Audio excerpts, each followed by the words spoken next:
She was invited to her billionaire ex-husband's Thanksgiving party and showed up in a $700 million jet with the twins he never knew existed. The Gulfstream G650 descended through pewter clouds above Manhattan, its sleek nose cutting through the December sky like a silver blade through silk. Inside the private cabin, Renee Carter pressed her forehead against the cool window, watching the city that had once crushed her dreams spread out below like a glittering chessboard where she'd lost every piece, or so everyone believed. Before we continue this extraordinary story of revenge served at 30,000 feet, I want to thank each of you, our incredible 900-strong Mr. Steele Rich Stories community. Your support means everything, and if this story moves you, please hit that like button, share it with someone who needs to hear about second chances, and subscribe to join our family of truth seekers and story lovers. Manhattan hadn't changed, still wearing its crown of glass and steel, still pulsing with the heartbeat of 8 million ambitions. But Renee had transformed completely. 5 years ago, she'd fled this city with nothing but a broken engagement, empty bank accounts, and the kind of humiliation that makes headlines in society pages. Today, she returned as someone else entirely. The mysterious RC who'd built a fashion empire from shadows, whose designs graced runways from Milan to Tokyo, whose identity remained the best-kept secret in an industry that thrived on gossip. The invitation had arrived at her Kyoto office 3 weeks ago, delivered on ivory cardstock so thick it felt like destiny itself. Damien Cross's annual Thanksgiving gala at Hudson Hall, the same man who'd been her fiancé, the same venue where their engagement party had been held, the same world she'd abandoned when he chose her best friend over her in the cruelest way possible. Some would call returning to such a scene masochistic. Others might whisper about unfinished business. But Renee understood something deeper. Sometimes you have to walk back through hell wearing better shoes to prove the flames never really touched you. And she had reasons for returning that no one, not even Damien with his Wall Street intuition, or Victoria with her predatory instincts, could have predicted. Her phone buzzed against the leather armrest. James, her business partner and the only person who knew her complete truth, had sent a simple message: the arrangements are confirmed. They're waiting at the St. Regis. The word carried weight that would soon shift the entire foundation of New York society, because Renee wasn't returning alone, and she wasn't returning as just the discarded woman who once served coffee to fashion photographers, hoping someone would notice her portfolio. She was returning as a mother to 5-year-old twins whose existence would shatter every assumption, every rumor, every carefully constructed lie that had flourished in her absence. The pilot's voice crackled through the cabin speakers, announcing their approach to Teterboro. 20 minutes until landing. 20 minutes until her new life collided with her old one. Renee opened her laptop, reviewing the acquisition papers one final time. Her father's company, the empire built on her mother's family recipes, the business that should have been her inheritance. Before Victoria convinced their parents that Renee was too creative, too unfocused to handle corporate responsibility. The irony tasted expensive now. While Victoria had spent 5 years bleeding the company dry with her vanity projects and Damien's failed investment schemes, Renee had quietly built something larger. RC International didn't just compete with luxury brands, it had started acquiring them. The lawyers had kept her identity hidden behind shell companies, and NDAs so ironclad that even the FBI would struggle to penetrate them. Tomorrow, at the gala, the announcement would go public: RC International's hostile takeover of her family's company. The prodigal daughter bought back her birthright with interest. But the business victory was merely the frame. The real masterpiece would be the moment when Alexander and Lily walked into that ballroom. 2 children with Damien's unmistakable grey-green eyes and their mother's delicate features. 2 secrets she'd carried beneath her wedding dress on that horrible day, discovered only after Damien had already chosen Victoria. 2 reasons she'd never fought for him, never begged, never even explained. Because how do you tell a man who just publicly humiliated you that you're carrying his children? How do you trust someone who looked at your best friend during your engagement party and decided she was the better investment? The answer was simple: you don't. You disappear. You give birth alone in a Swiss clinic. You build an empire while raising babies who ask why daddy never visits. You wait until you're strong enough that returning isn't about winning him back. It's about showing him what he lost. Renee closed the laptop and pulled out a different document, the custody agreement her lawyers had drawn up. Damien didn't know he was a father, but New York law would recognize his obligations. The papers were perfectly prepared, waiting only for the right moment of revelation. She wasn't seeking revenge through the courts. That would be too simple, too clean. She wanted him to see his children's faces across a crowded ballroom, to understand in one crushing instant that his choice 5 years ago had cost him not just a fiancé, but a family. The jet banked left, beginning its final descent.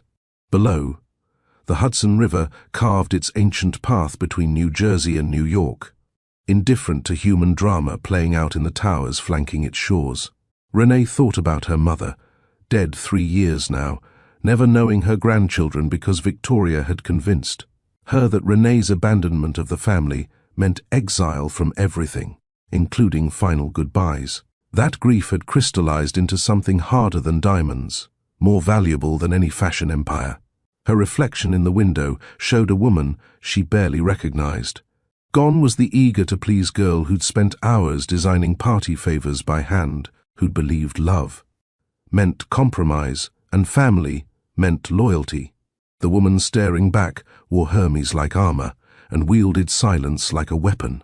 Her hair, once long and soft, was cut in a severe bob that framed features sharpened by purpose rather than surgery. She'd learned languages, mastered industries, navigated parenthood alone, all while the New York society pages occasionally wondered whatever happened to poor Renee Carter. They'd have their answer tomorrow night. Every gossip columnist, every society matron, every former friend who'd chosen Victoria's version of events, they'd all understand that exile was just another word for metamorphosis. And Damien would learn that when you break someone at their engagement party, choosing their best friend in front of 200 witnesses, you better make sure they stay broken. Because if they rebuild themselves into something stronger, your reckoning arrives wearing couture and carrying documentation that transforms everything you thought you knew about your own life. The landing gear deployed with a mechanical whisper. Renee pulled out her compact, checking her appearance one final time. Perfect lipstick, perfect composure, perfect plan.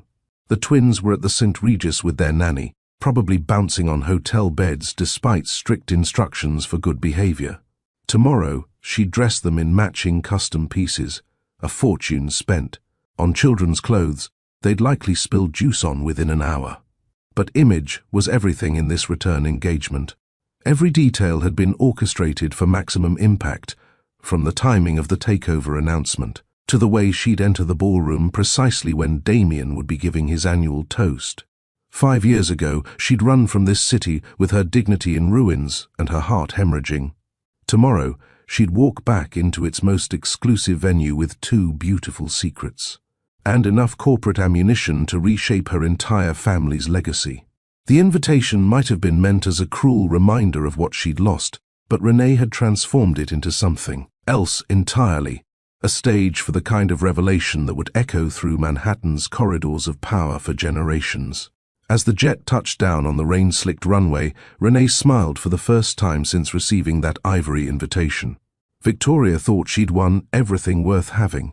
Damien believed he'd chosen the better woman. Her father assumed his empire would pass to Victoria's future children. They were all about to learn that sometimes the person you dismiss, discard, and forget is precisely the one you should have feared most. Because Renee Carter hadn't spent 5 years healing, she'd spent them becoming someone who didn't need to heal. Someone who transformed wounds into wealth, betrayal into billions, and abandonment into an advantage so complete that by the time her enemies recognized the threat, she'd already won. The engines powered down. Outside, a black Bentley waited in the private hangar, ready to carry her back into the life she'd once fled. But this time, she wasn't returning as Renee Carter, the discarded fiancée. She was returning as something far more dangerous, a mother with nothing left to lose and everything already gained.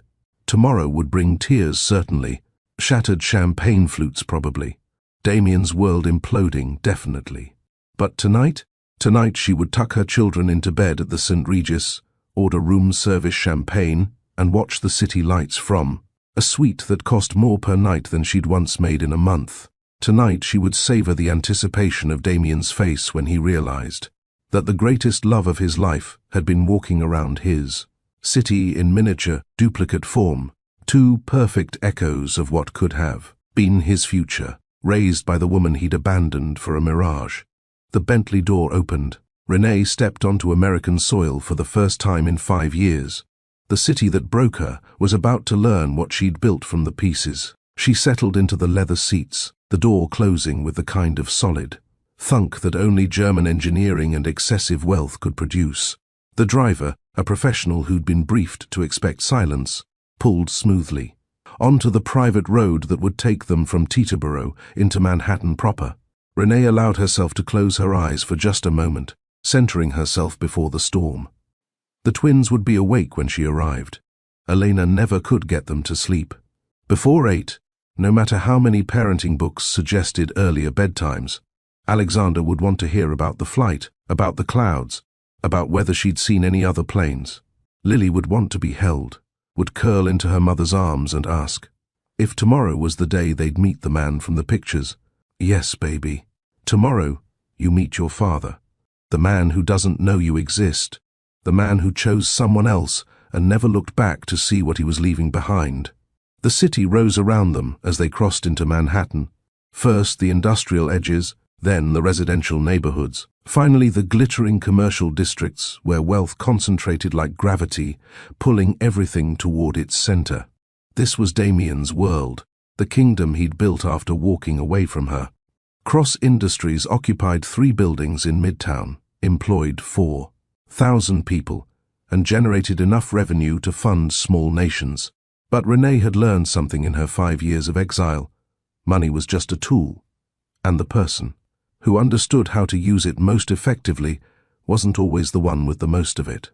She'd built RC International with strategic precision, every acquisition calculated, every expansion planned 3 moves ahead.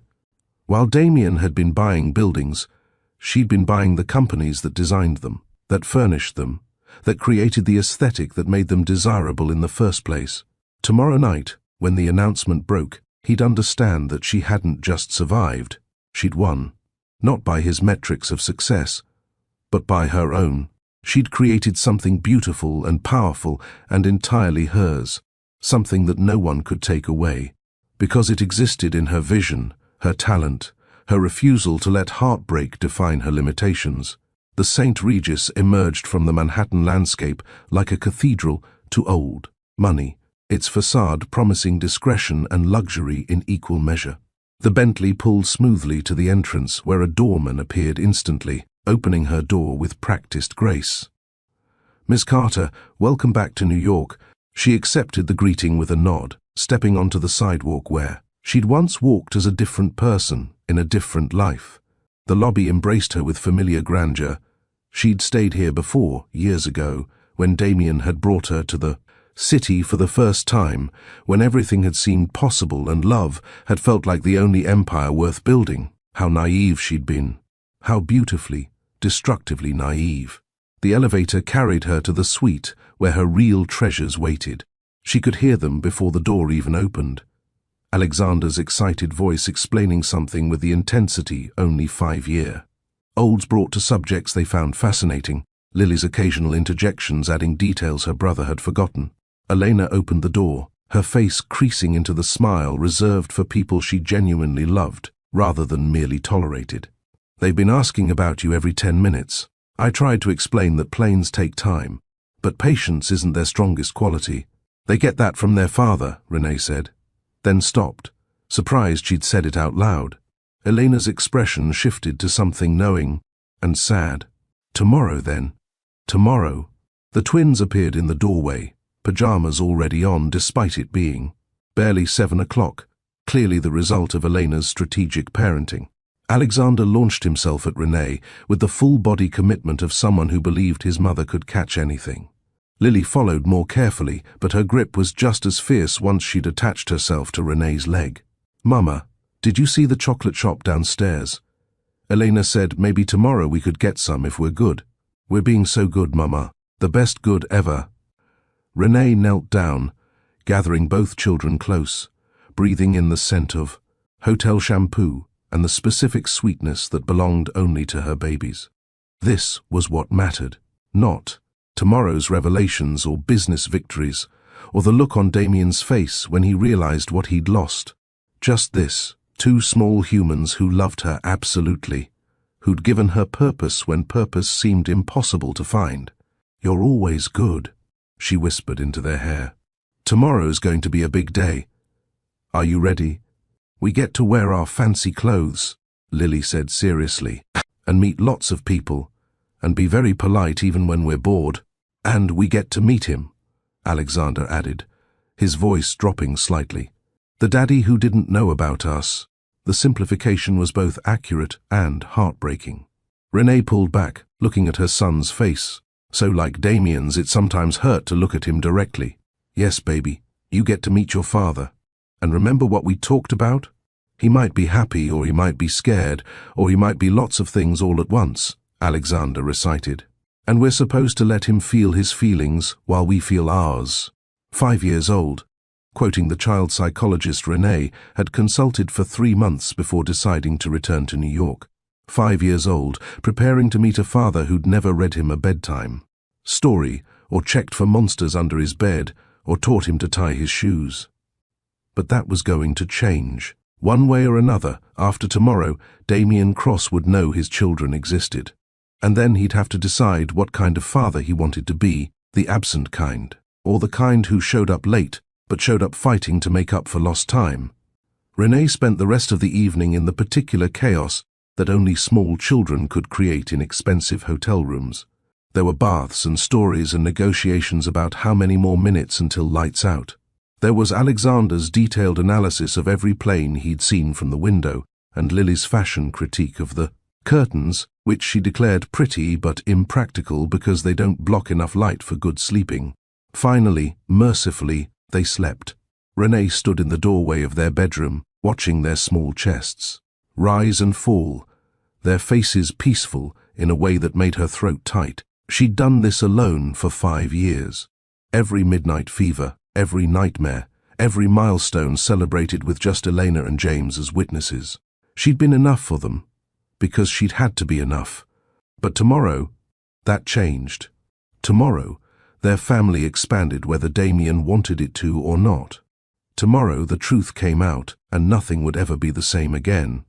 Renee returned to the living room where Elena sat with tea, waiting. The older woman had been with her since the twins were 6 months old, had seen Renee at her worst, and loved her anyway, had become the grandmother these children deserved even without blood connection. Are you sure about this? Elena asked quietly. It's not too late to turn around. Go home. Keep your peace. I'm sure, Renee replied, though sure felt like too small a word for the complex certainty driving her forward. He deserves to know. They deserve to know him. And I deserve to stop carrying this secret like it's something shameful instead of the best thing that ever happened to me. Elena nodded, accepting the answer even if she didn't entirely agree with it. Then I'll be here. For whatever you need, for whatever happens.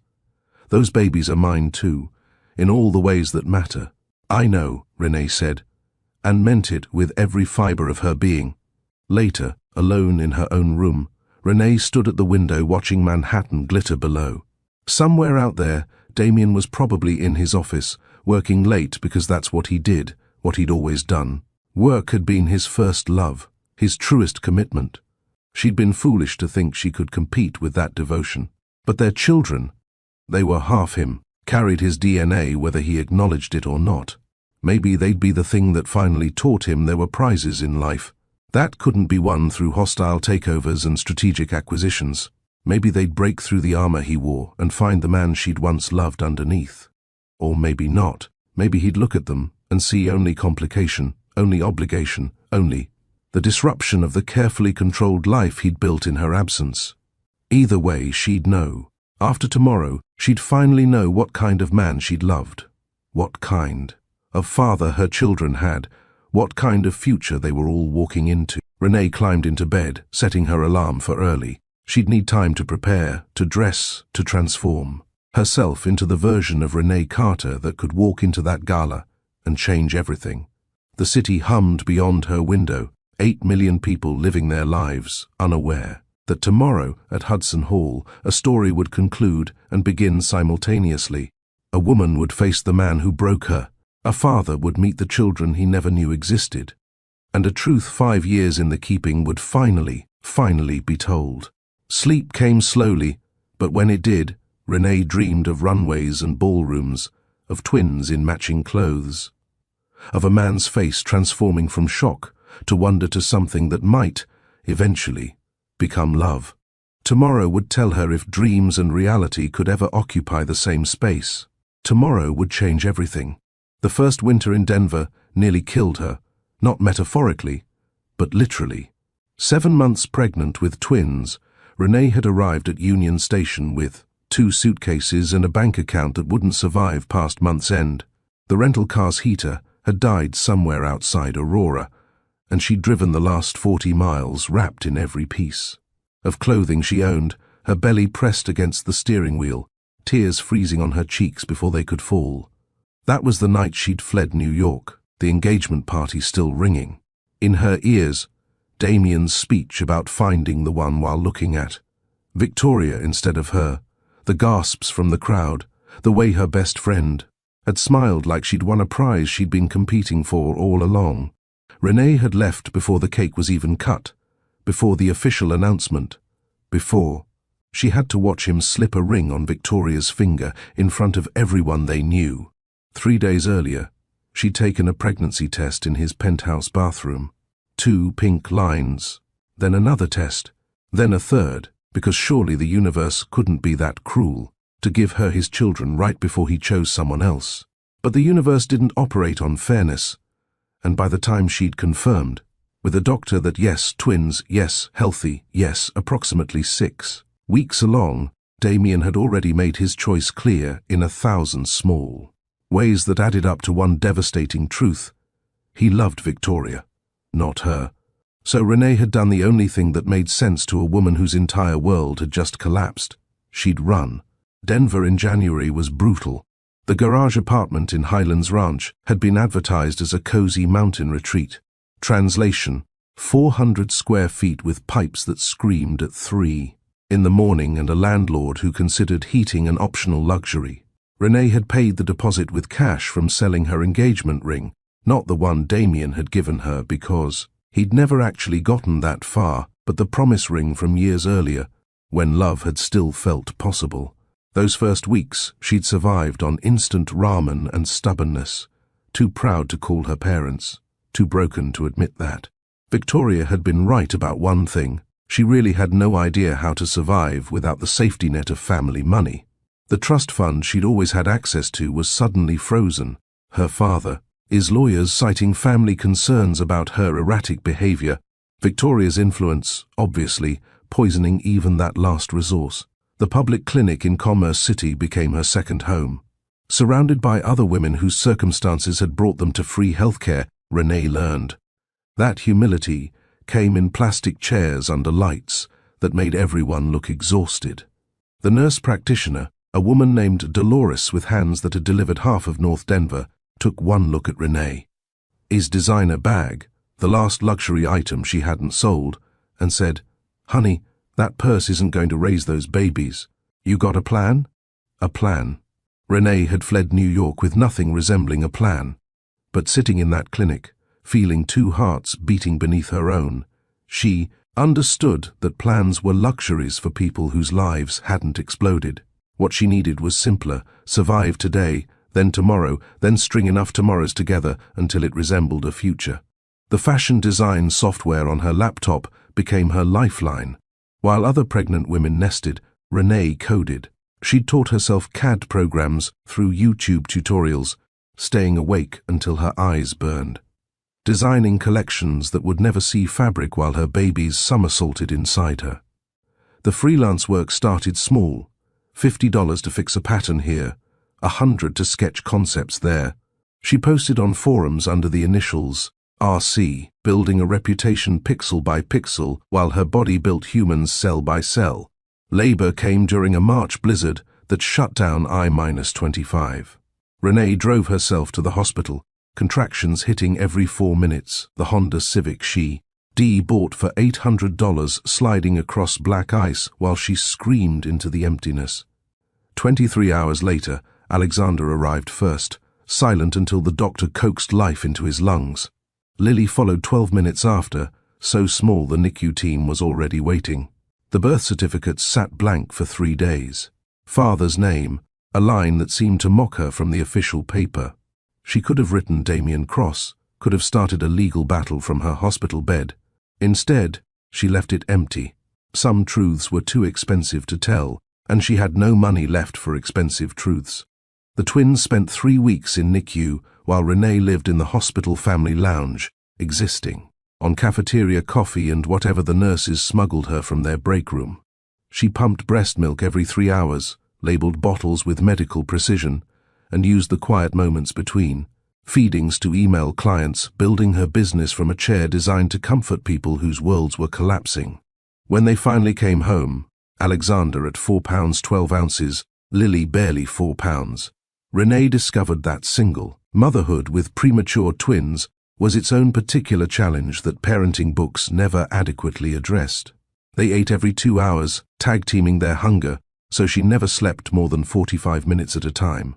The garage apartment's thin walls meant every cry echoed to neighbors who left passive-aggressive notes about consideration for working people. She developed systems born of desperation. Design work happened during the 4 in the morning feeding when the twins dozed against her chest in their discount bouncy chairs. Client calls were scheduled during their one predictable nap, white noise machines creating a sound barrier she prayed would hold.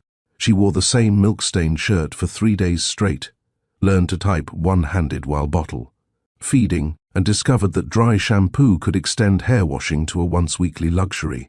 The breakthrough came 6 months later, through pure accident. A client had commissioned a gown design, then vanished without paying the invoice. Furious and exhausted, Renee posted the design on Instagram at 2 in the morning, tagged every fashion influencer she could think of, and passed. Out with both babies in her bed, a co-sleeping arrangement every pediatrician warned against, but which remained the only way anyone slept at all. She woke to 47,000 likes and an inbox full of purchase inquiries. The design, a deconstructed gown that looked like heartbreak dressed in silk, had gone viral overnight. Someone had tagged it the dress every woman wants to wear to show her ex what he lost, and the internet had embraced it. By noon, she had orders worth $300,000 and absolutely no way to fill them. That's when she met David Park, a textile manufacturer from Los Angeles, who'd been among the first to message. He flew to Denver, took one look at her situation, babies crying, laptop balanced on a milk crate, fabric samples, spread across a floor that hadn't been vacuumed in weeks, and made an offer that changed everything. "I'll handle production and fulfillment," he said, stepping over a pile of laundry to reach the only chair that wasn't broken. "You design. We split profits 60-40, your favor. But I want exclusive manufacturing rights to the RC brand for 3 years." She negotiated while breastfeeding. Alexander latched on one side while she reviewed contracts with her free hand. David, father to 4 kids himself, didn't even blink. The deal they struck that afternoon would eventually make them both wealthy beyond measure, but that day it simply meant Renee could afford formula to supplement feeding and maybe, finally, hire help. The first nanny lasted 3 days before declaring the twins unusually spirited and quitting via text message. The second stayed a week.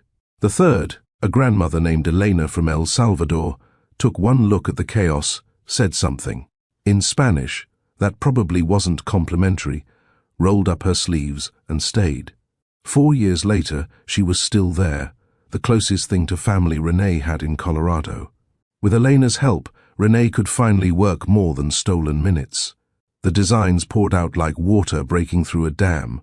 Years of suppressed creativity, mixed with sleep deprivation and heartbreak, creating something entirely new. Her aesthetic wasn't pretty or safe. It was armor disguised as evening wear, power dressed up as elegance. Women understood it. Instinctively, they ordered pieces that cost more than their monthly rent because they were wearing RC meant wearing survival itself.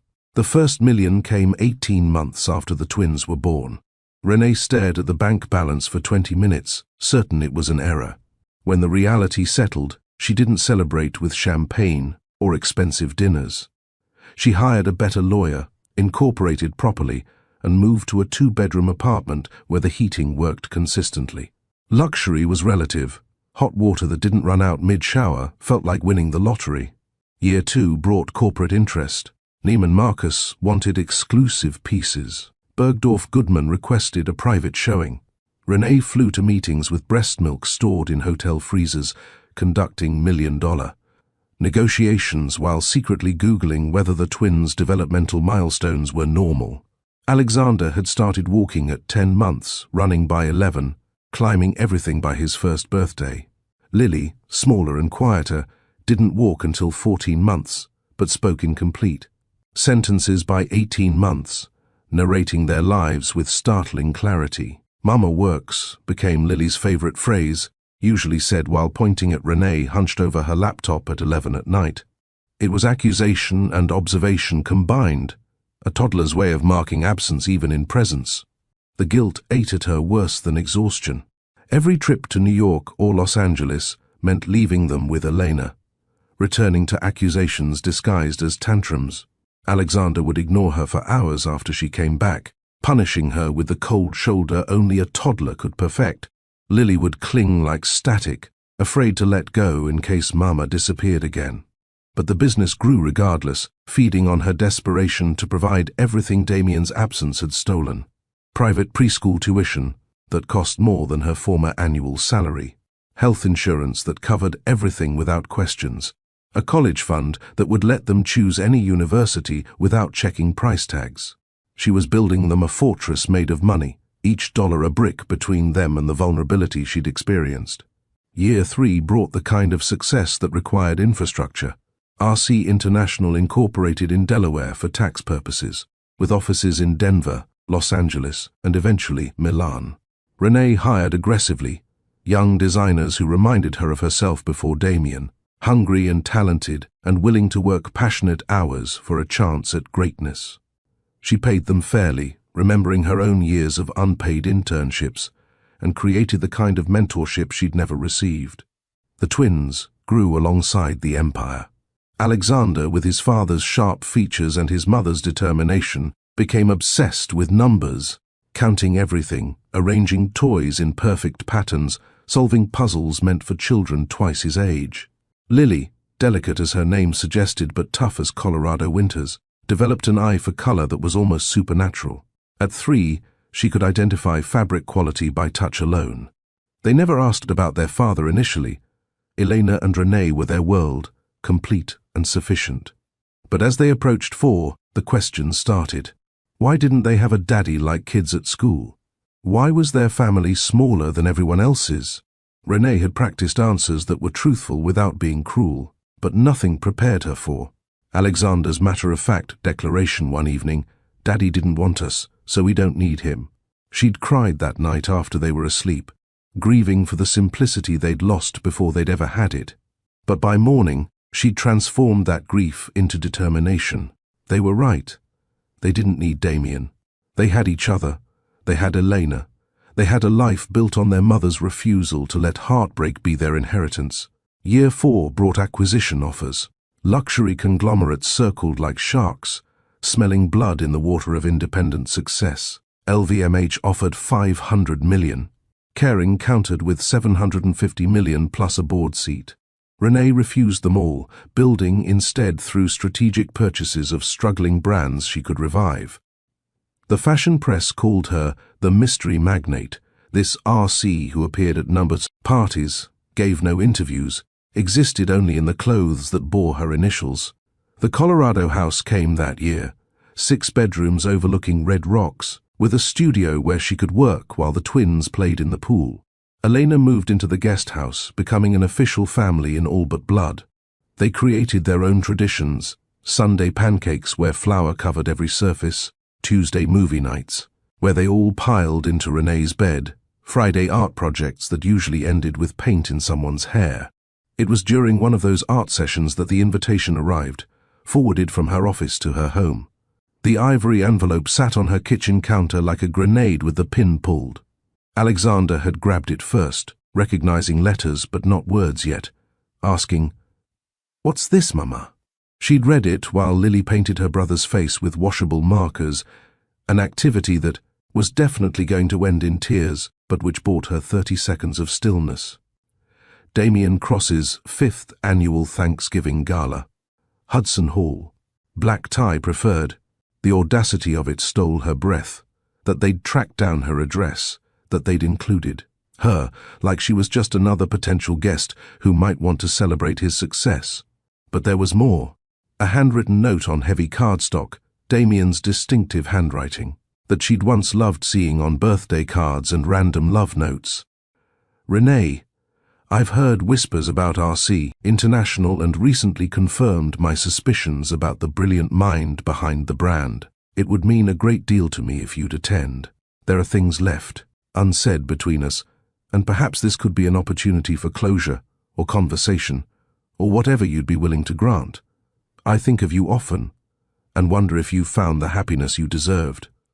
D. Elena found her an hour later, sitting on the bathroom floor while the twins napped, invitation crumpled in her fist. The older woman said nothing, just sat beside her on the cold tile, waiting. Finally, Renee spoke. He wants closure. He thinks he can invite me to his party and tie up loose ends like I'm a business deal. He forgot to finalize. So don't go, Elena said simply. I have to, Renee replied, though she couldn't fully explain why yet. The obligation felt cellular, like returning to the scene of an accident to finally understand the physics of collision. He needs to know about them.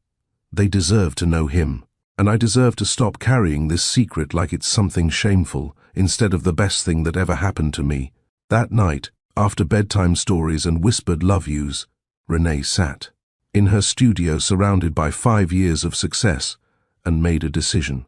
She wouldn't attend as the victim they expected.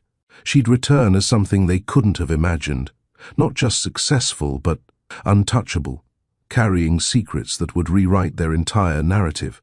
She started planning that night, not revenge exactly, but revelation. The difference mattered, though she couldn't have explained why. Revenge was emotional, messy, driven by hurt. Revelation was clean, precise, driven by truth. And the truth was that Damien had children he'd never known existed, that Victoria had stolen a life built on incomplete information, that everyone who'd chosen sides 5 years ago had chosen based on carefully curated lies. The twins were the truth that would shatter everything. Not weapons, but witnesses to what could have been if Damien had stayed. If he'd loved her enough to ignore whatever poison Victoria had whispered, if he'd been the man she'd thought she was marrying instead of the coward who chose easier love over real love. But more than that, the twins were proof that the best things in her life had come from the worst day she'd survived. Every success, every achievement, every moment of joy with her children, all of it grew from soil poisoned by betrayal. Damien and Victoria thought they'd destroyed her. Instead, they'd freed her to become someone magnificent. Over the following weeks, Renee prepared with military precision. She had the twins meet with a child psychologist who specialized in complex family situations, ensuring they understood as much as 5-year-olds could understand about meeting a father who didn't know they existed. She had her lawyers draft custody agreements that protected her children while allowing Damien access if he wanted it. She coordinated with David about the timing of the acquisition announcement. Her family's company would officially become hers the morning of the gala, the news breaking just hours before she walked into that ballroom. She also did something she hadn't done in 5 years. She looked at photos of Damien.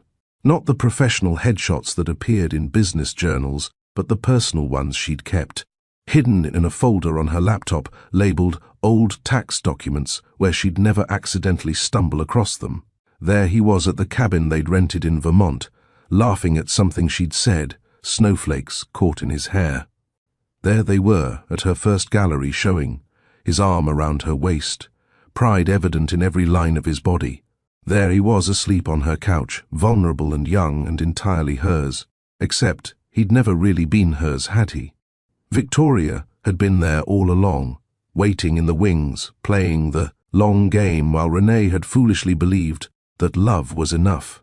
And when the opportunity had presented itself, when Damien had needed someone to understand his business pressures, his family expectations, his fear of commitment, Victoria had positioned herself as the solution while subtly painting Renee as the problem. It worked beautifully. By the time of the engagement party, Damien had already made his choice.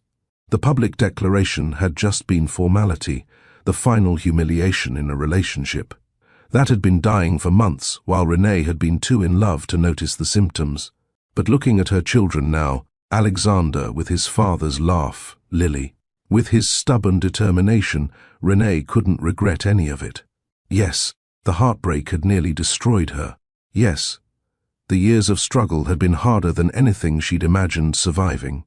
But these two perfect humans existed because of that pain, and she wouldn't trade them for any alternate history where Damien had chosen her and they'd built a different life together. The night before leaving for New York, Renee stood in her studio looking at the dress she'd designed for the gala.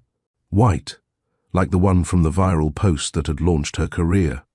But elevated, silk that cost more per yard than most people spent, on entire outfits, beading that had taken 3 artisans 4 weeks to complete, a silhouette that suggested both strength and grace.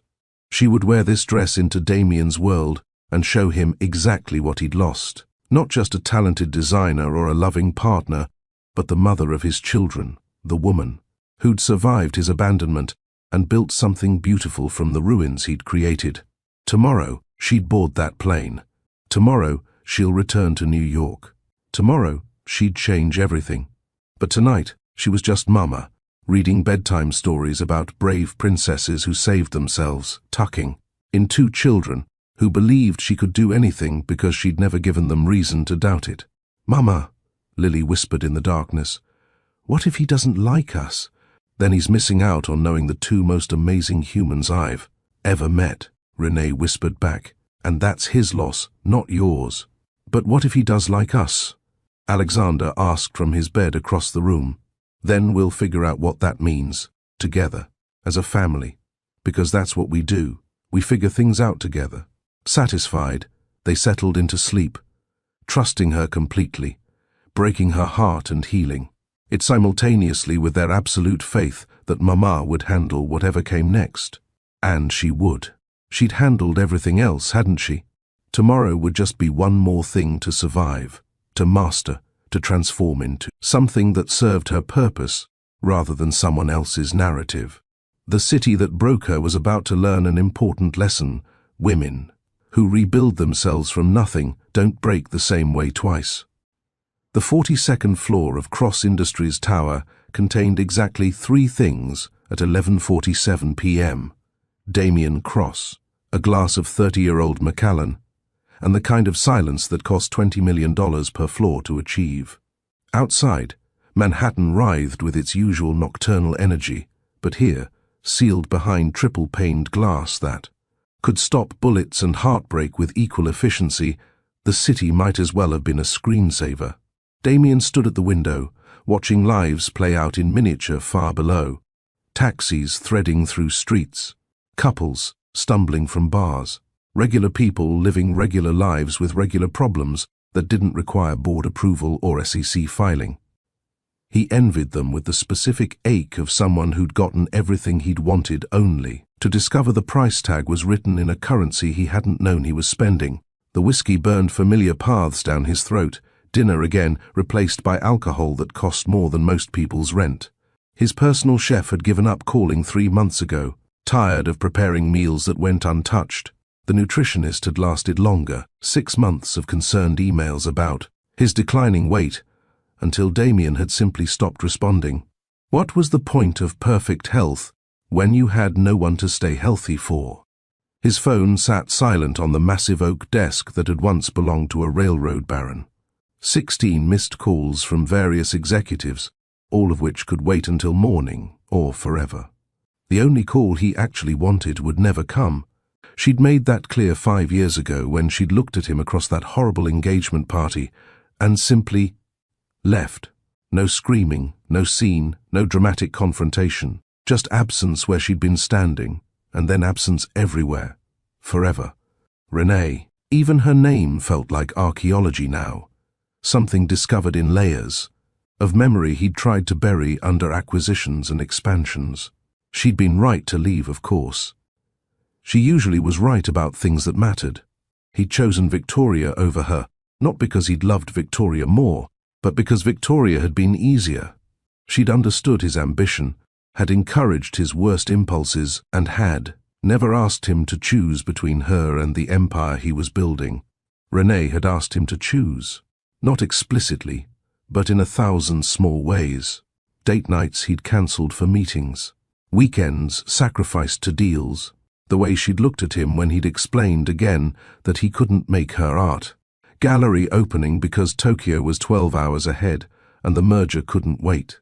She'd never said, "Choose me," but the request had been implicit in every disappointed smile, every understanding nod, every time she'd said it's okay when they both knew it wasn't.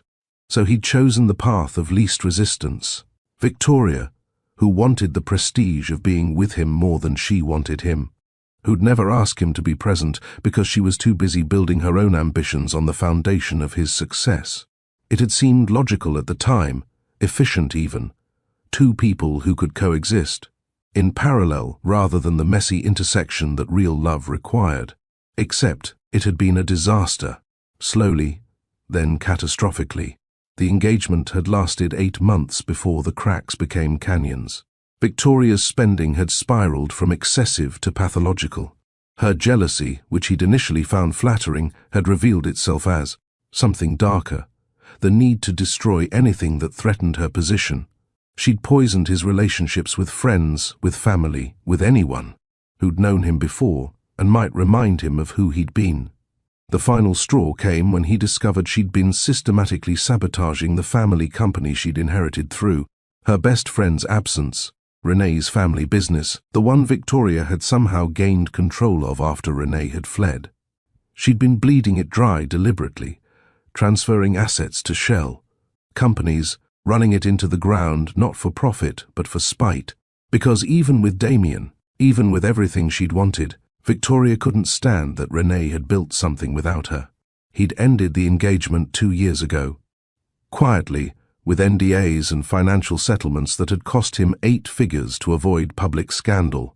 Victoria had taken the money and disappeared to Europe, occasionally surfacing in society pages with various wealthy men who all looked vaguely similar, ambitious, distracted, emotionally unavailable. Men like him, Damien realized with uncomfortable clarity. The Thanksgiving gala planning had started 8 months ago, his executive assistant Caroline treating it like a military campaign. 500 guests, each selected for their strategic value. Senators who could smooth regulatory paths. CEOs who controlled supply chains. Influencers who could shift public perception with a single post. Every invitation was a chess move. Every please reply a small victory in games that never ended. But tonight, staring at the final guest list, Damien felt the weight of what it didn't contain. Not a single real friend. Not one person who'd known him before the Forbes articles and Fortune 500 designation. His parents were dead, his father from a heart attack at his desk, his mother 6 months later. From what the doctors called complicated grief, but what Damien knew was simply giving up. His brother lived in Seattle, running a small architecture firm, politely declining every invitation with excuses that had evolved from believable to perfunctory. "You've become someone I don't recognize," James had said during their last phone call 3 years ago. "And I'm not sure you recognize yourself either." Damien had hung up rather than argue, but the words had burrowed deep, surfacing at moments like this when the whiskey lowered his defenses and the silence grew teeth. He walked to his desk, pulling up the RSVP tracking system Caroline had designed. Green dots for confirmed attendees. Yellow for maybe. Red for declines. The screen looked like a chaotic abstract painting, festive and false. His eyes caught on one name, Renee Carter. The please reply was still pending, the invitation delivered 3 weeks ago to RC International's New York office. He'd debated for months whether to send it, whether reaching out would be cruelty disguised as closure or genuine attempt at reconciliation. In the end, he'd handwritten a note, something he never did for anyone, and sent it before he could overthink himself into paralysis. The response had been silence, which was, he supposed, its own kind of answer. Caroline had figured out 6 months ago that RC was Renee. She'd presented him with a folder of evidence, design aesthetics that matched Renee's old portfolio, business decisions that reflected her specific blend of creativity and ruthlessness, photographs from Milan Fashion Week, where a woman in the background, face carefully angled away from cameras, had Renee's distinctive profile. The folder had sat on his desk for 2 weeks before he'd opened it, afraid of what confirmation would mean. When he'd finally looked, it had been like seeing a ghost rendered in corporate documents and financial statements. She'd done it. She'd built exactly the kind of empire she'd always dreamed of building, the one she'd tried to explain to him over late-night conversations when he'd been too focused on his own ambitions to really listen. And she'd done it without him, which meant she'd never needed him in the first place. That realization had hurt worse than the breakup, not because his ego required her to need him, but because it meant every moment they'd shared, every plan they'd made, had been built on the faulty foundation of his assumption that he was essential to her success. He'd thought he was doing her a favor by letting her go, by choosing Victoria and freeing Renee to find someone who'd prioritize her properly.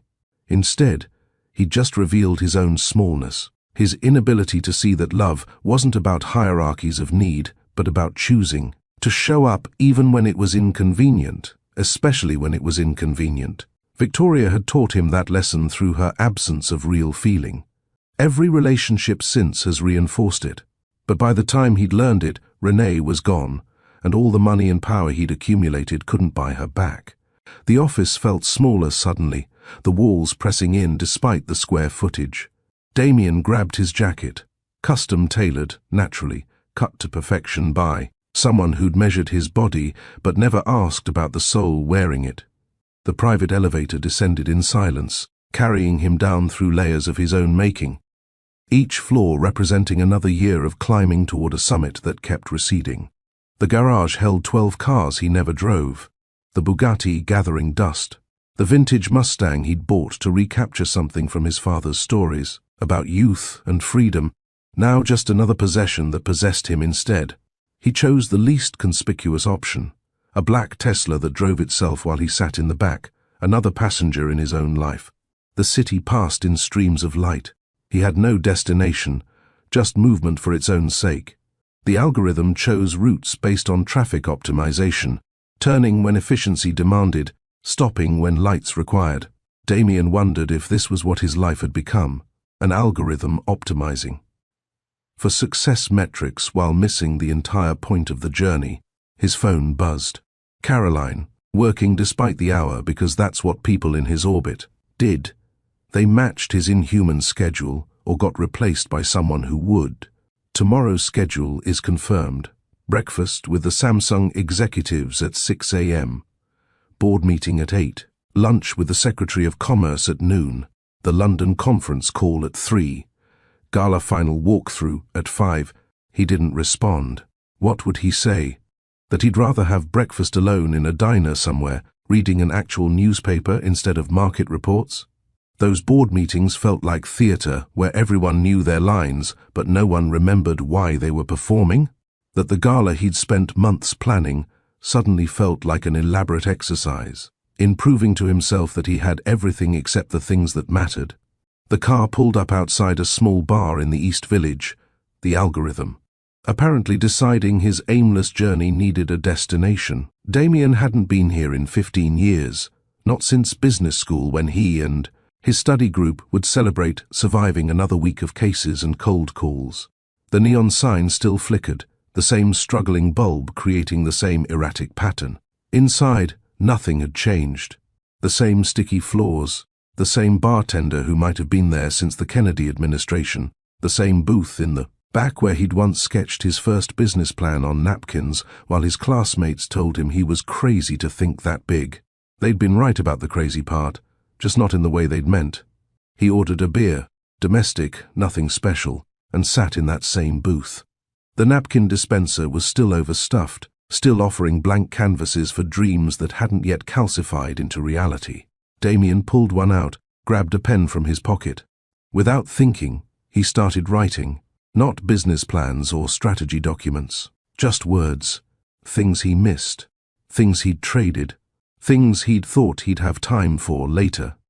Sunday mornings with someone who steals the crossword, badly cooked dinners that taste perfect because of the company, arguments about what movie to watch, someone who knows how you take your coffee without asking.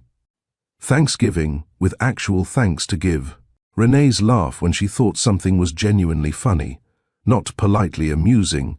The list grew, each line an admission of absence. The beer went warm, forgotten. Around him, regular people lived their regular lives, complaining about bosses and bills and bad dates, not knowing that. The man in the $1,000 suit would trade places with any of them for just one day of their ordinary problems. His phone buzzed again. The Tokyo markets were opening. The yen was fluctuating. Decisions needed to be made. Damien looked at the screen, then at his list, then made a decision that would have horrified his board of directors. He turned the phone off completely. For 1 hour, Cross Industries could survive without him. The empire could stand unguarded. The deals could wait. He sat in that booth, drinking warm beer and remembering when success had been a destination instead of a prison, when ambition had been fuel instead of addiction. The bartender appeared. Decades of experience reading the specific exhaustion of the wealthy. Another? No, Damien said. Just the check. On the house, the bartender replied. You look like someone who just realized money can't buy the things that matter. Damien laughed, a sound so foreign he almost didn't recognize it as coming from his own throat. That obvious.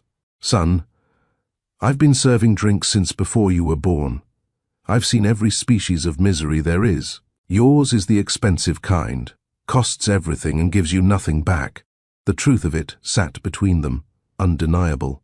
Damien left $100 bill anyway, not as payment, but as acknowledgement. The bartender pocketed it without comment, understanding the language of generous tips as apology for existences that demanded witnesses. Outside, the Tesla waited, patient as a hearse. The ride back to his penthouse took 12 minutes, each one counted. By the clock on the dashboard, marking time he'd never get back. The doorman nodded. The elevator rose. The penthouse door opened to darkness that knew him intimately. Damien didn't turn on the lights. He walked to his home office, smaller than the corporate one but no less empty, and sat in the darkness, thinking about the gala, about Renee, about the invitation she hadn't answered. Maybe she wouldn't come. Maybe she'd moved on so completely that his attempt at reconnection was just another sign of his inability to let go of things that were never his to keep. Maybe the best thing he could do was leave her alone, let her continue building her empire without the complication of his regret contaminating her success. But part of him, the part that still remembered who he'd been before ambition had consumed everything else, hoped she'd come. Hoped she'd walk into Hudson Hall and give him the chance to say the things he should have said 5 years ago. That she'd been right, that he'd been a coward, that choosing the easier path had cost him the only relationship that had ever made him want to be better than he was. The city below continued its relentless motion, lives intersecting and diverging, stories beginning and ending, while he watched from his tower of glass and ambition. In 2 days, 500 people would gather in his name, toasting his success, celebrating his achievements, pretending they knew him when really they only knew his net worth. But maybe, just maybe, one person would see through the performance to the man desperately hoping someone could. Teach him how to transform success back into satisfaction, how to turn gold back into dreams worth having. He'd know in 2 days. Either Renee would come, and he'd have his chance at redemption, or she wouldn't, and he'd have his answer about whether some bridges, once burned, could ever be rebuilt. Either way, the gala would happen. The toasts would be made. The business would continue. The empire would stand. And Damien Cross would remain exactly what he'd built himself into, the richest, loneliest man in New York, surrounded by everything except the one thing he actually wanted. November 28th arrived wearing storm clouds that matched the mood of every reporter stationed at Teterboro Airport since dawn. The annual Cross Industries Thanksgiving Gala had become the kind of event where arrivals mattered almost as much as attendance, who flew in with whom, which designers dressed which moguls, whose absence spoke louder than presence. But no one was prepared for what descended through those pewter clouds at 3:47 p.m. The aircraft didn't just land, it announced itself. The Gulfstream G700, not yet commercially available, one of only 3 prototypes in existence, touched down with the kind of precision that made seasoned pilots weep. The $700 million price tag wasn't just for luxury, it was for the statement that someone had arrived who didn't just travel first class, but redefined what first class meant. News vans scrambled into position. Photographers elbowed for angles. The Bloomberg reporter started live streaming before the engines even cooled. Her voice pitched with the specific excitement of witnessing something unprecedented. Ladies and gentlemen, we're watching something extraordinary here at Teterboro. This aircraft, this is beyond private aviation. This is someone making clear they're playing in a league of their own. Inside the aircraft, Renee Carter applied the final touch of lipstick while Alexander pressed his nose against the window, counting planes on the tarmac.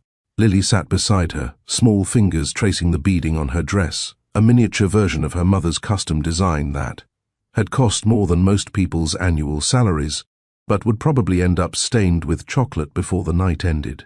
17 planes, Mama, Alexander announced, his 5-year-old voice carrying the authority of someone who'd been counting since he could talk. But ours is the biggest. Size isn't everything, baby, Renee replied, though she appreciated the prototype's impact.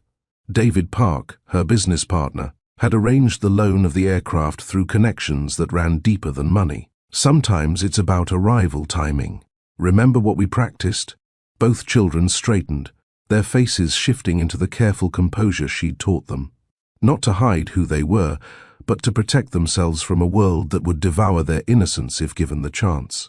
They were 5 years old, carrying secrets that could reshape New York society, but to her, they were just her babies playing dress-up in clothes that cost more than their entire nursery had 5 years ago. Before we continue with this moment that would change everything, I want to pause and ask you, our incredible Mr. Steele Rich Stories family, what would you do if your past met you at 30,000 feet?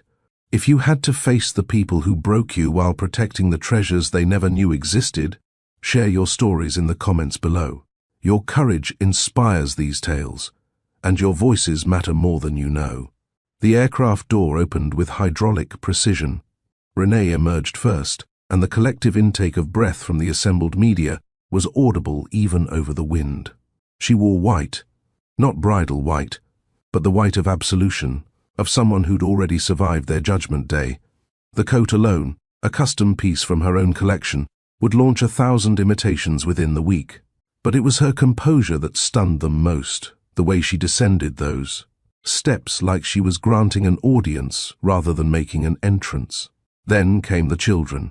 Alexander first, his hair styled back revealing features that would make gossip columnists scramble through archives, trying to place those distinctive grey-green eyes. Lily followed, delicate as spun glass but with a smile that suggested she knew exactly what kind of disruption she represented. They flanked their mother with practiced precision, tiny hands gripping hers with trust that made several hardened photographers lower their cameras, recognizing something sacred in the moment.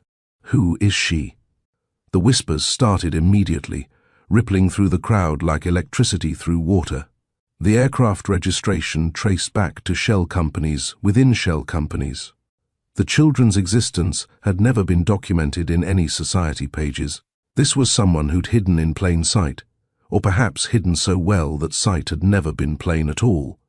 Renee walked past the cameras without acknowledging them, though she knew every angle. They were capturing every shot that would appear on tomorrow's front pages. Alexander stayed close to her right side, his eyes taking in everything with the intensity of someone cataloguing threats and exits. Lily waved once, a tiny gesture that would become infamous, the wave of a child who didn't yet understand she was waving goodbye to anonymity.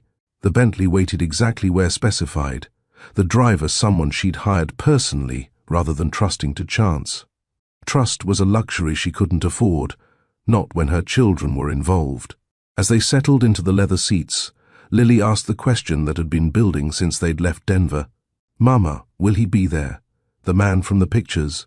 Renee had shown them photos 6 months ago, age-appropriate explanations about why some families looked different than others. Damien's face in those images, younger, unmarked by whatever these 5 years, had carved into him, had meant nothing to them beyond mild curiosity. But tonight, that face would be real, would be in the same room, would perhaps finally understand what his choice had cost and created simultaneously. "Yes, baby, he'll be there. Will he want to know us?" Alexander's question carried no hope, just pragmatic assessment from a child who'd learned early that wanting and having occupied different universes. "I don't know," Renee answered honestly. She'd never lied to them about difficult truths, just filtered them through language they could digest. But that's his choice to make, not ours. We're complete with or without him. The drive from Teterboro to Hudson Hall took 40 minutes through pre-holiday, traffic that moved like molasses, despite the police escorts that mysteriously appeared. Another arrangement she hadn't made but suspected came from David's network of people who smoothed paths for those who could afford smooth paths. The children watched Manhattan pass outside their windows, this city that lived in their mother's stories but had never been their reality. Hudson Hall rose from the landscape like something from another era when wealthy men built monuments to their success that would outlast their names. Damien Cross had restored it to its Gilded Age glory, every detail authentic to the period, except for the hidden technology that made it functional for modern events. The parking area already contained a fortune in vehicles. Lamborghinis parked next to Rolls-Royces, Teslas beside classic Ferraris, each one a declaration of its owner's particular flavor of success. But the prototype Gulfstream had already done its work. Every phone inside that hall was buzzing with images, speculation, theories about who had arrived with such spectacular intention. The children's faces had been captured, but not yet identified, though several. People were noting the boy's unusual eyes, the girl's distinctive grace. Pieces of a puzzle that would soon create a picture no one was prepared for. Renee helped her children from the car, adjusting Alexander's bow tie, smoothing Lily's hair. They looked like catalogue perfection, but she saw the truth, Alexander's nervous habit of tapping his thumb against his fingers, Lily's slight tremble that meant she was overwhelmed but trying to be brave. They were 5 years old, about to walk into a room full of their father's world, and she wondered if she was protecting them or using them. The entrance to Hudson Hall was designed to impress. 30-foot doors that opened onto a foyer that could have housed most people's entire homes. But Renee had walked through grander doors in Milan, Tokyo, Paris. She'd learned that architecture was just dressed up in security, that the bigger the doors, the smaller the man who needed them. Caroline, Damien Cross's assistant, waited just inside, her professional smile faltering slightly at the sight of the children. The guest list hadn't mentioned +2s of this variety, but she recovered quickly, extending a hand that Renee shook with precisely calibrated pressure, firm enough to establish equality, gentle enough to suggest no threat. "Miss Carter, Mr. Cross is delighted you could attend. He asked me to personally ensure you have everything you need." The formality felt appropriate for this choreographed revelation. Renee had built her response carefully, polite, professional, giving nothing away yet. "These are my children," Renee said simply, not offering their names yet. That would come later, when the moment was calibrated for maximum impact. "I trust that won't be a problem?" "Of course not," Caroline replied, though her eyes were already calculating. trying to solve the equation of a fashion mogul mysterious enough to intrigue. Damien Cross arriving with children who looked like they'd stepped out of a luxury advertisement, but whose parentage remained unclear. They were led through corridors lined with actual Rembrandts and Monets, past security so subtle it was almost invisible, toward the main ballroom, where 500 of New York's most powerful were, already 3 drinks deep into conversations that shaped economies. The children walked between them, Alexander's hand in Renee's right, Lily's in her left, a small battalion preparing for battle.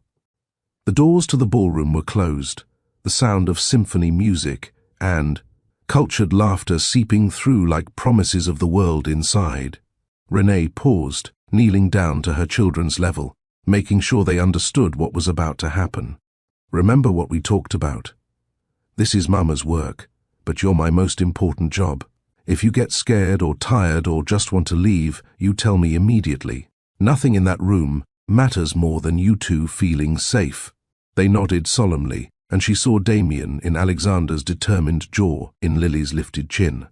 Genetics were cruel that way, marking children with the faces of people who'd never read them bedtime stories or checked for monsters under beds. Caroline opened the doors, and the ballroom revealed itself in layers. First the space, overwhelming in its grandeur, crystal chandeliers casting light. That made everyone look like they were filmed through the most expensive filters. Then the people, faces Renee recognized from business journals and society pages, from the life she'd once desperately wanted to join. And finally, at the far end of the room, standing alone near the bar with a glass of champagne he wasn't drinking, was Damien Cross. 5 years had changed him. The boyish energy that had once made her overlook his workaholism had hardened into something more austere. Success suited him the way expensive suits suited mannequins, perfect from a distance, empty up close. He hadn't seen her yet. The room was too full, the entrance too subtle. But that would change. Victoria was nowhere visible, a detail that surprised Renee. She'd expected them to be together, expected to have to face both betrayals simultaneously. The absence felt like a missing piece in a puzzle she'd spent 5 years assembling. Renee would circle the room first, let the children be noticed, let whispers build into waves. And then, when Damien was approached by enough people asking about the mysterious woman in white, with 2 angelic children, when curiosity had built to critical mass, she would approach. Not for confrontation, not for the kind of scene that would feed gossip columns for months, but for truth, delivered as gently as a blade between ribs, letting him understand that every choice created consequences that compounded. Like interest, that walking away from her at that engagement party had meant walking away from futures he'd never known existed. Alexander tugged her hand, pulling her from her strategic planning back to the immediate present.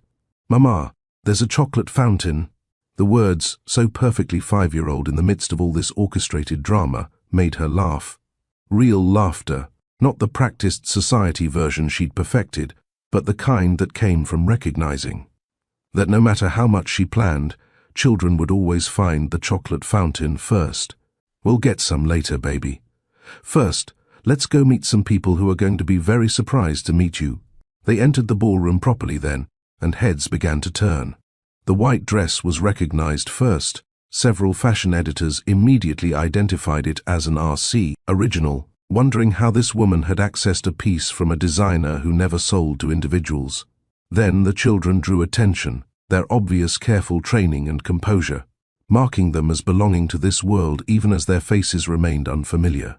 Renee moved through the crowd with practiced ease, accepting champagne she wouldn't drink, making conversation that revealed nothing while suggesting everything.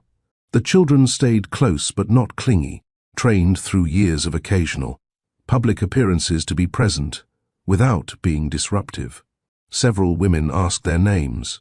She deflected with the skill of someone who'd learned that information was currency, not to be spent carelessly. "What beautiful children," a woman in Chanel said, her eyes sharp with curiosity. "How old are they?" 5, Renee replied, the number loaded with implications for anyone doing math. "And their father?" In this room, Renee said simply, then moved on before the woman could process the revelation. The whispers started in earnest then. A woman, mysterious and wealthy enough to arrive in a prototype aircraft. 2 children, 5 years old, clearly expensive and well-bred. A father in this room, which meant someone present had a secret that was about to become very public. The speculation would be delicious for those who fed on such things. Renee could almost hear the mental calculations. Which men had been unaccounted for 5 years ago? Who'd had relationships that ended mysteriously? Whose timeline would accommodate secret children? And all the while, she felt Damien's presence like gravity, pulling her toward the moment when their eyes would meet across this room full of people who thought they knew his story, his success, his perfectly controlled life. None of them knew about the pregnancy test hidden in her purse the day he'd chosen Victoria. None of them knew about the nights she'd spent in a Denver hospital NICU, watching machines help her babies breathe. None of them knew that the RC they'd been discussing, the mysterious fashion force reshaping their industry, was the same woman they'd dismissed as the heartbroken ex-girlfriend who'd fled rather than face her humiliation. But they would know soon. Truth had a way of emerging at parties like this, where alcohol loosened tongues and proximity made secrets impossible to keep. And Renee had brought the biggest truth of all, wrapped in designer clothes, and holding her hands with trust that made every sacrifice worthwhile. She was positioning herself near the chocolate fountain, because Lily's patience had limits, and those limits had been reached when she felt the shift in the room that meant someone important had noticed something significant.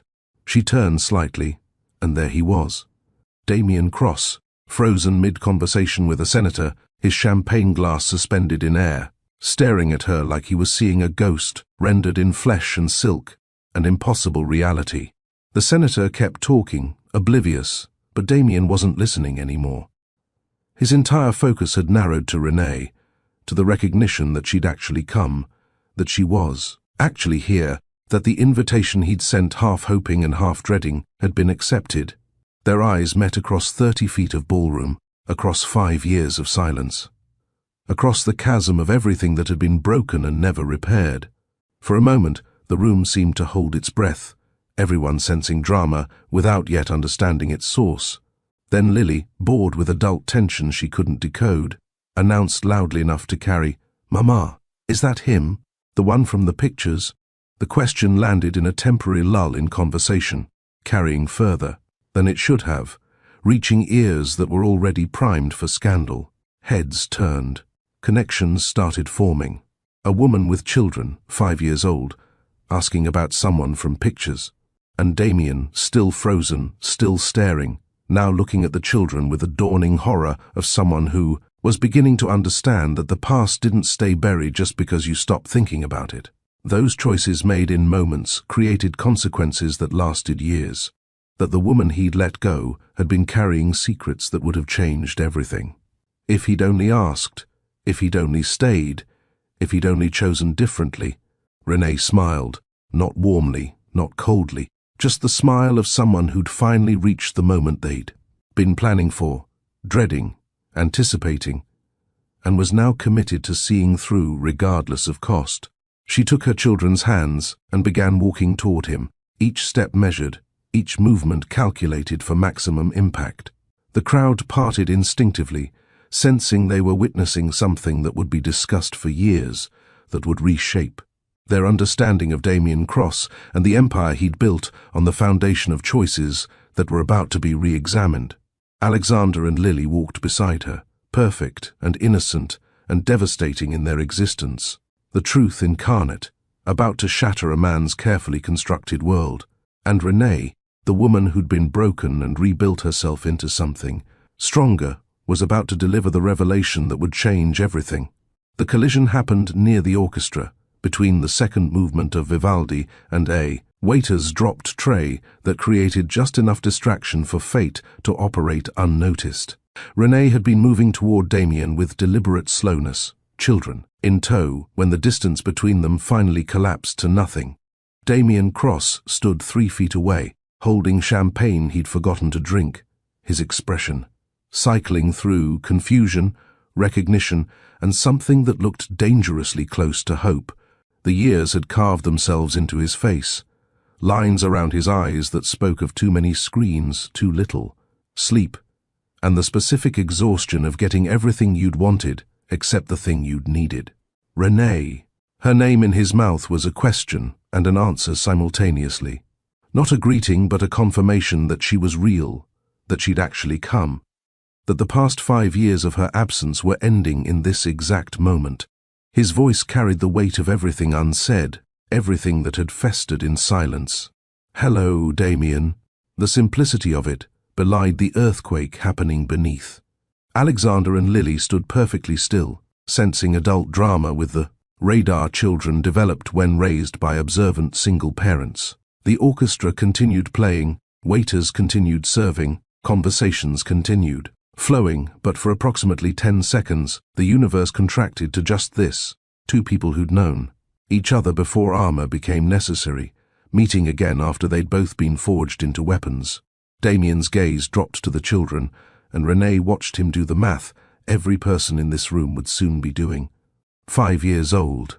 The timeline that would rewrite every assumption about why she'd disappeared, about what had really happened at that engagement party, about why she'd vanished from New York like smoke.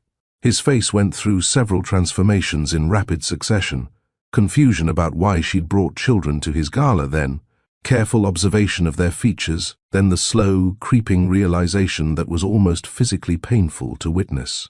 The grey-green eyes that mirrored his own, the shape of Alexander's jaw, the way Lily tilted her head when she was thinking, exactly the way he did. "These are my children," Renee said, her voice steady though her pulse hammered traitorously. Alexander and Lily. The words hung between them, simple and devastating. Damien's champagne glass began to shake slightly, the liquid trembling, in concentric circles that betrayed what his face was trying to hide. He set it down on a passing waiter's tray with deliberate care, the kind of careful movement people made when they were afraid they might shatter if they moved too quickly. "Children," he repeated, the word testing itself in his mouth.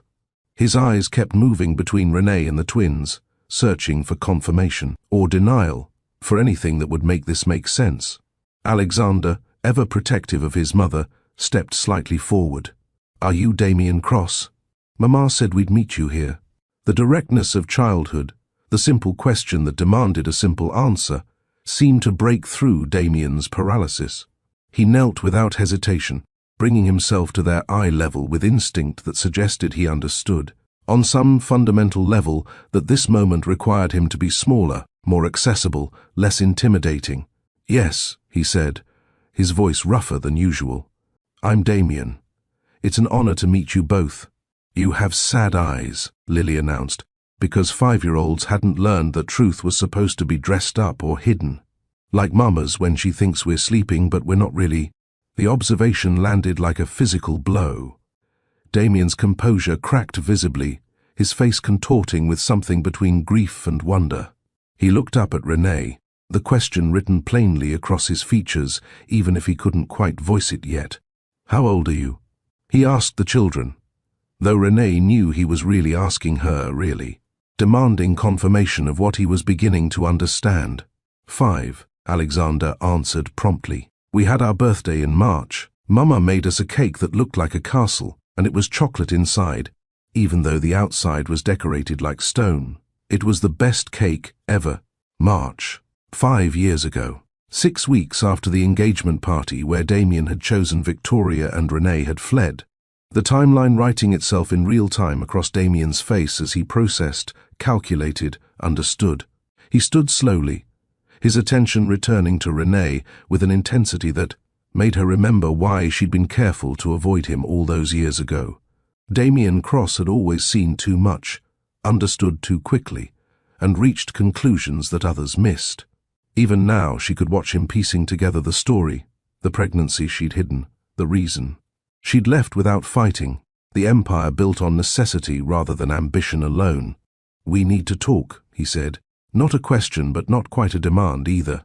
"Privately. The children will be perfectly safe with Caroline." He gestured to his assistant, who appeared with the efficiency of someone used to reading her employer's unspoken needs and current emotional crisis. She has 3 kids of her own. They'll probably have a better time with her than watching adults have difficult conversations. Lily looked at Caroline with the assessment of someone who'd had many babysitters and had developed criteria for evaluation. "Do you know where the chocolate fountain is?" "I know everything about the chocolate fountain," Caroline replied seriously, understanding the assignment, "including where they keep the strawberries that aren't on display yet." That settled it. The children went willingly, leaving Renee with no excuse as Damien gestured toward the French doors that led to the terrace. She could feel eyes following them. 500 people recognizing that something significant was happening, that Damien Cross was abandoning his own gala to speak privately with a mysterious woman who'd arrived with children who looked disturbingly like him. The November air was sharp enough to cut through shock. The city spread below them, lights beginning to twinkle as evening claimed the sky. The terrace was empty except for them, designed for moments exactly like this, private conversations that required witnesses to be absent. Damien waited until the doors closed behind them before speaking, and when he did, his voice was barely controlled. "Are they mine?" The question hung in the cold air, desperate and terrified in equal measure. Renee could have played games, could have made him suffer for the asking, but she was suddenly exhausted by strategy and performance and the weight of carrying this secret for 5 years. Yes. The single word detonated between them. Damien's knees seemed to give slightly, and he gripped the terrace railing with white-knuckled intensity, as if the stone was the only thing keeping him upright. His breathing had changed, shorter and sharper, the physical manifestation of a world reorganizing itself around new, impossible information. 5 years, he said. Not quite a question. "You've known for 5 years that I had children, and you never—" He stopped, unable to finish, unable to articulate the magnitude of what he was processing. "I found out 3 days before the engagement party," Renee said, her voice steady despite the tears that threatened. 2 pink lines on a test I took in your penthouse bathroom while you were meeting with Victoria about the party details. I was going to tell you that night, after the party. I had this whole plan about how to share the news, how to celebrate, how to start planning our future as parents." She paused, letting him absorb it, letting the timeline reconstruct itself in his mind. "And then you stood up in front of 200 people and announced that you'd realized Victoria was the one you wanted to spend your life with, that you'd been confused, that you'd made a mistake with me, that you were sorry for wasting my time, but you'd found your real love." The words came out clinical, factual, stripped of the emotion they'd carried for 5 years. "So no, Damien, I didn't tell you, because watching you choose her broke something in me that required me to protect my children from being the reason you stayed in a relationship you clearly didn't want." "That's not," he started, but she cut him off. "You made your choice. You chose her, chose the easier path, chose the woman who didn't challenge you to be better than you were. And I chose not to trap you with an obligation you'd resent, not to raise children with a father who stayed out of duty instead of love." The tears were falling now, despite her determination to remain composed. 5 years of holding this in, 5 years of making this decision over and over in her mind, justifying it, defending it, believing it was right, even when it felt impossibly hard. Damien was crying too, silent tears that tracked down his face unchecked. "I have children," he said, the words sounding like prayer and curse combined. 5 years old. 5 years I've missed. First words, first steps. First of all, Alexander walked for 10 months, Renee said, not knowing why she was offering these details, except that they seemed important and seemed like the bridge between past and present. Lily took longer, 14 months, but she spoke in full sentences by 18. They both love strawberries, but hate blueberries. Alexander sleeps with a nightlight shaped like the moon. Lily insists on exactly 3 bedtime stories, no more, no less. She was cataloguing their lives, offering him pieces of the children he'd never known. And with each detail, Damien's face crumpled further, the weight of absence crushing him visibly. "Why now?" he asked. Why come back now? Why tell me at all if you managed 5 years without me? Because they started asking questions I couldn't answer forever. Because they deserve to know their father, even if he doesn't deserve to know them. Because I'm tired of carrying this secret like it's something shameful instead of the best thing that ever happened to me. The honesty was brutal, necessary. They stared at each other across the terrace, across 5 years of silence. Across the chasm of everything that had been broken and never repaired. I ended it with Victoria, Damien said suddenly, the confession tumbling out. 2 years ago. The engagement was a disaster from start to finish. She wasn't. He stopped, laughing bitterly. It doesn't matter what she was or wasn't. I chose wrong. I chose the easiest path instead of the right one, and I've spent 5 years understanding exactly how catastrophically I failed. This isn't about Victoria, Renee said quietly. This is about them, about Alexander and Lily, and what kind of father you want to be now that you know they exist. The question hung between them, fundamental and unavoidable. Damien looked through the glass doors to where the children were visible, laughing with Caroline over something. At the chocolate fountain, completely unaware that outside their entire future was being negotiated. I want to know them, he said, his voice breaking. I want to be their father, if you'll let me. If they'll let me. I know I have no right to ask, no claim to make after abandoning you. You didn't abandon us, Renee interrupted. You never knew we existed. You abandoned me, yes, but them. You can't abandon children you don't know about. The distinction seemed important. The line between what he was guilty of and what he wasn't. Damien absorbed it, nodding slowly. What happens now? He asked. Now we go back inside. Now you meet your children properly, as their father, instead of as a stranger at a party. Now you start showing up, consistently, reliably, proving that you can be what they need instead of just promising it. And you? The question carried weight beyond the immediate logistics. Renee understood what he was really asking, whether there was any possibility of them rebuilding, what had been destroyed, of becoming something more than Xiao parents navigating shared custody. I don't know, she said honestly. Right now, I need to focus on them, on making sure this transition doesn't hurt them. Everything else is secondary. Damien nodded, accepting the boundary even as disappointment flickered across his face. Can the first hug you? He asked quietly. Just once, just to... He couldn't finish, couldn't articulate what the gesture would mean.